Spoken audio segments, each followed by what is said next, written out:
और आपने जितना जल, एक लोटा जल जो चढ़ाया है, आज शंकर भगवान भी प्रसन्न होकर तुम पे वही एक लोटा जल चढ़ा रहा है। आज वो भी कृपा कर रहे हैं कि कहीं ना कहीं कितनी करुणा।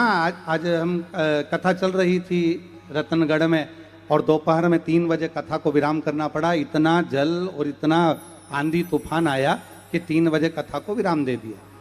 अब वहाँ के प्रशासन ने पूछा कि महाराज जी अभी तो कोई चांस नहीं था पानी आने का। तो हमने कहा बाप आता है तो बेटी के घर में ऐसे ही लुटा कर जाता है। तो वो तो स्वयं त्रिकालदर्शी, त्रिनेत्रधारी, त्रिपुंडधारी, त्रिशूलधारी कोई सहज नहीं है।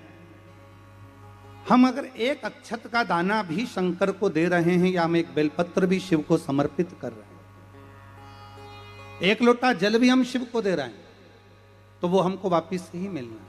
हमारा शंकर रखता कुछ नहीं, कुछ भी नहीं रखता। जो आपने दिया वो मेरे भोलेनाथ ने करोड़ों में गिनकर आपको वापिस लौटा दिया, उसने रखा नहीं।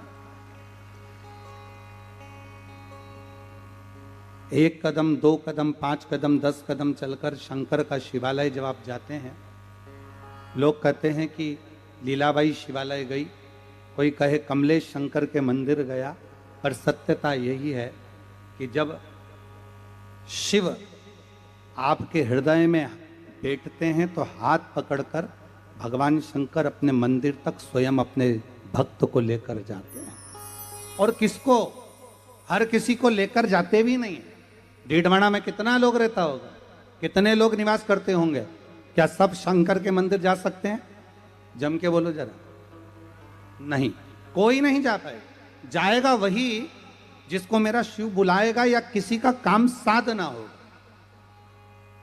आपके कार्य को अगर पूर्ण करना है तो ही शंकर अपने मंदिर तक बुलाएगा, वरना मिलना, कहते हैं ना विधायक जी कम मिलते हैं, कहने लगे साहब इससे खिड़की में से देख लेंगे कि हाँ इससे मिलना है, इसका काम हो जाएगा तो इससे मिलवा दो। और अगर काम नहीं होगा तुम 50 बार जाओ, वो नहीं मिलेंगे। उनको मालूम है इसका काम होगा नहीं, बार बार आएगी, बार बार जाएगा, बार बार बोलेगा कि सर मेरा ये काम कर दीजिए। कलेक्टर महोदय के पास जाओगे, सर मेरा काम कर दीजिए, पर कलेक्टर को ही मालूम है इसका काम कैसे सलटेगा। जब काम सलटने का होगा, समय पूर्ण हो जाएगा, तब कलेक्टर हो, चाहे विधायक हो, चाहे सांसद हो, चाहे मंत्री हो, चाहे मुख्यमंत्री हो, चाहे अन्य मंत्री हो, चाहे सांसद महोदय हो, उस समय पर मिलते हैं कि अब इसका काम हो सकता है। उसी तरह आप जिस दिन आपके मन में शंकर के मंदिर जाने का भाव प्रकट हो जाए, जिस दिन आपके मंदिर में शिवालय जाने का भाव प्रकट हो जाए, जिस दिन आपके हाथ में 1 लोटा जल आ जाए और आप शंकर के मंदिर की ओर बढ़ जाएं, समझ लेना कि अब हमारा कोई ना कोई कार्य सफल होने वाला है। इसलिए महादेव ने हमको हाथ पकड़कर बुला लिया। हमारा ये शायद हमारे जीवन की पहली शिव महापुराण की कथा होगी जिसमें हम अपना खेड़ा छोड़कर दूसरे खेड़े में आए। महाराज जी अपने जीवन की पहली कथा है। हम 6 किलोमीटर दूर भी अपना खेड़ा छोड़कर नहीं जाते, जहाँ कथा करते हैं वहाँ पर ही रहकर पूर्ण तरह से कथा का लाभ लेते।